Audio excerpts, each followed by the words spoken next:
નમસ્કાર દર્શક મિત્રો, હું જપન શાહ, કાનમ એક્સપ્રેસ ન્યૂઝમાં આપનું સ્વાગત છે. જોઈએ આજના મુખ્ય અને મહત્વના સમાચાર. ગુજરાતના દાહોદ જિલ્લાના જાલોદ પ્રદેશમાંથી મોટા સમાચાર સામે આવી રહ્યા છે. જાણવામાં આવી રહ્યું છે કે જાલોદ નગરપાલિકામાં ફરજ બજાવતા ચીફ ઓફિસર યોગેશ ગણાત્રાની ટૂંકા સમયગાળામાં જ બદલી કરવામાં આવી રહી છે.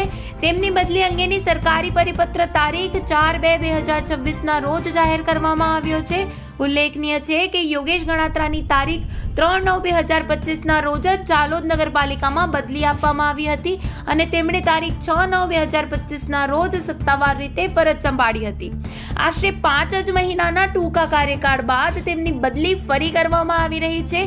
હાલ તેમની બદલી કયા સ્થળે કરવામાં આવી રહી છે તે અંગે કોઈ સત્તાવાર જાહેરાત કરવામાં આવી નથી, પરંતુ વિશ્વસનીય સૂત્રો મુજબ જાલોદ નગરપાલિકામાં હાલ નવા ચીફ ઓફિસરની નિમણૂક કરવામાં આવી નથી. પરિણામ સ્વરૂપે સરકાર તરફથી આગામી આદેશ બહાર ન પડે ત્યાં સુધી યોગેશ ગણાત્રા જાલોદ નગરપાલિકામાં ચીફ ઓફિસર તરીકે ફરજ બજાવતા રહેશે.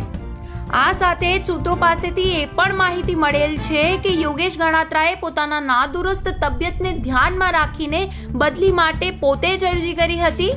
તેમના ટૂંકા કાર્યકાળ દરમિયાન વેરા વસૂલાત તેમજ દબાણ હટાવવાની કામગીરી તેમણે ખંત અને કુનેહપૂર્વક બજાવવાની ચર્ચા નગરજનોમાં જોવા મળી રહી છે.